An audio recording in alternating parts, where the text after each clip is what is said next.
हाँ। जयराम महतो का प्रॉपर्टी का चेक करना सबसे आसान है।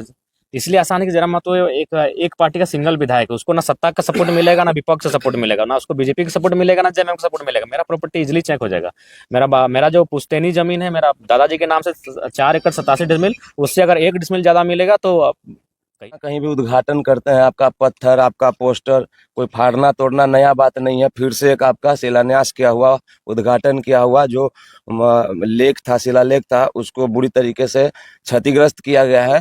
तो ये सब आखिर कुछ कहिए, क्योंकि आप कुछ भी होता है, पोस्टर फाड़ता है जब भी आप चुप रहते हैं, तोड़ता है कोई तब भी चुप रहते हैं, दूसरा लोग विधायक लोग गरजने लगता है। हम लोग काम करने पे विश्वास करते हैं, हमारा गर्जना सिस्टम से है। आप बोलो रात के अंधेरे में चोर उचक्के जैसा जो लोग शिलान्यास का बोर्ड तोड़ के गए हैं, अगर हम विधायक होकर उन पर अपना ध्यान केंद्रित करें तो हमारे कार्यकर्ता देख लेंगे और जनता देखेगी कि आज उन्होंने क्या उनकी सोच है। 20 सालों का भाई उनका साम्राज्य का अंत हुआ है, तो लेकिन फिर भी और शिलान्यास तोड़ने से लेकर बाहर से प्रवासी मजदूरों का दुखद घटनाओं पर आधारित सवाल, और जो विधानसभा में सवाल उठाया गया था उसके तत्पश्चात उस पर क्या कार्रवाई हुआ, उसको देखते हुए कुछ चीज बनता है। तो मैं आ गया जनता दरबार करियारी डुमरी में। नमस्ते, प्रणाम, जोहार। हाँ नमस्ते। हमको देख के आपको खुशी हुआ कि नहीं कि हम बहुत जिंदा हैं? बहुत खुश। आप जहाँ कहीं भी उद्घाटन करते हैं, आपका पत्थर, आपका पोस्टर, कोई फाड़ना तोड़ना नया बात नहीं है। फिर से एक आपका शिलान्यास किया हुआ, उद्घाटन किया हुआ जो लेख था, शिलालेख था, उसको बुरी तरीके से क्षतिग्रस्त किया गया है। तो ये सब आखिर कुछ कहिए, क्योंकि आप कुछ भी होता है, पोस्टर फाड़ता है जब भी आप चुप रहते हैं, तोड़ता है कोई तब भी चुप रहते हैं, दूसरा लोग विधायक लोग गरजने लगता है। हम लोग काम करने पे विश्वास करते हैं, हमारा गर्जना सिस्टम से है। आप बोलो रात के अंधेरे में चोर उचक्के जैसा जो लोग शिलान्यास का बोर्ड तोड़ के गए हैं, अगर हम विधायक होकर उन पर अपना ध्यान केंद्रित करें तो हमारे कार्यकर्ता देख लेंगे और जनता देखेगी कि आज उन्होंने क्या उनकी सोच है। 20 सालों का भाई उनका साम्राज्य का अंत हुआ है, तो लेकिन फिर भी ना जयराम महतो का प्रॉपर्टी का चेक करना सबसे आसान है।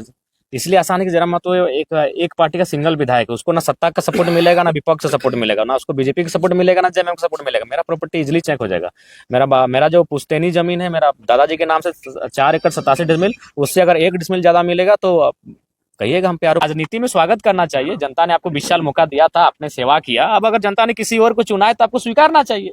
वो मेरा काम नहीं था, वो जयराम महतो का काम नहीं था। आप जयराम महतो को अगले चुनाव में कैसे हराएंगे आप उसकी तैयारी कर सकते हैं, लेकिन जो काम हो रहा है योजनाओं का, विकास का, वो जनता का काम है। उस शिलान्यास के बोर्ड को आप तोड़ रहे हैं तो आप केवल मेरे नाम को नहीं तोड़ रहे हैं या मेरे नाम के बोर्ड को नहीं तोड़ रहे हैं, आप जनता ने जो जनादेश दिया है उसे तोड़ रहे हैं, जनता के योजनाओं के, जनता के विकास के कार्यों को तोड़ रहे हैं। तो ये दुर्भाग्य का विषय है। अच्छा, जहाँ पे हम लोग बैठे हुए हैं और शायद यहीं की घटना है, संतोष भाई बता रहे थे 1 महीना पहले किसी का प्रदेश में, मतलब देश के बाहर देहांत हुआ था और मृत पार्थिव शरीर को लेके बड़ा संशय सा स्थिति बना हुआ था।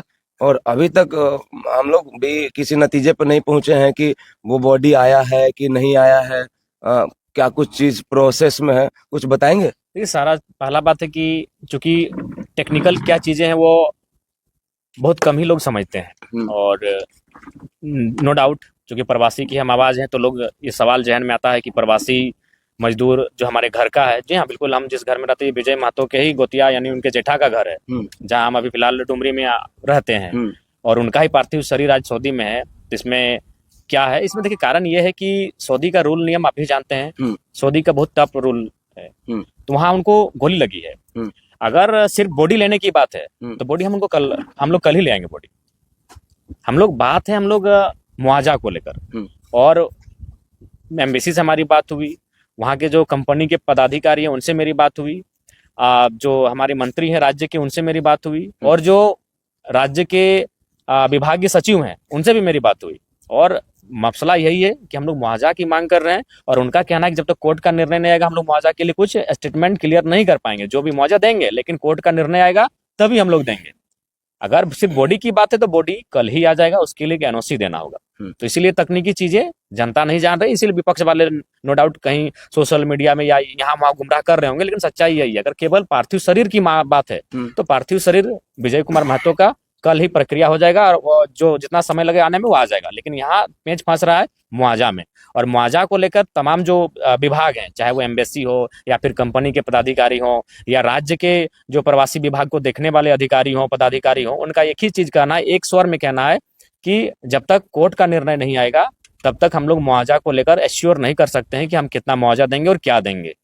तो वहीं पेंच फंस रहा है। बाकी अगर पार्थिव शरीर की बात है, वो कल भी आ जाएगा, वो परसों भी आ जाएगा। परिजन जब एनओसी लिख कर देंगे, पार्थिव शरीर भारत देश आ जाएगा, झारखंड आ जाएगा। जी विधायक जी, प्रवासी की बात आया तो याद होगा कि विगत 9 महीना पहले एक नाइजर में कुछ बंधकों को बंधक बनाया गया था, आपने विधानसभा में बात रखा था और आपके पार्टी के द्वारा राज्यपाल द्वारा भी संज्ञान दिया गया था। उस मामले को पता चला है कि वो प्रवासी मजदूर शायद मुंबई अभी तक आ चुके हैं, तो आपको कैसा लग रहा है कि आपके प्रयास को कारण वहाँ पे उन लोगों मेरे अलावा भी बाकी लोगों का प्रयास है। मैं कभी भी किसी जिस काम को मैं करता हूं, अगर उसमें कोई लोग प्रयास करते हैं तो मुझे सच बात कहने में अफसोस नहीं होता है, और ना ही मैं मैंने एक नकारात्मक किसी के प्रति सोचता हूं। बाकी लेकिन मूलतः जो प्रयास था विधानसभा में मैंने बात को उठाया, महामहिम से भी परिजनों को मैंने मिलवाया, और जिस तरह से 9 महीना उन लोग 8-9 महीना बाद रहा तो परिवार को जो मानसिक पीड़ा देखिए बिल्कुल उसको लेकर भी मैंने कई बार उपायुक्त को भी कहा कि कम से कम उनके भोजन पानी की व्यवस्था करे। वो समय समय पर थोड़ा बहुत किए हैं, लेकिन उतना पर्याप्त नहीं कर पाए हैं। दूसरी बात है कि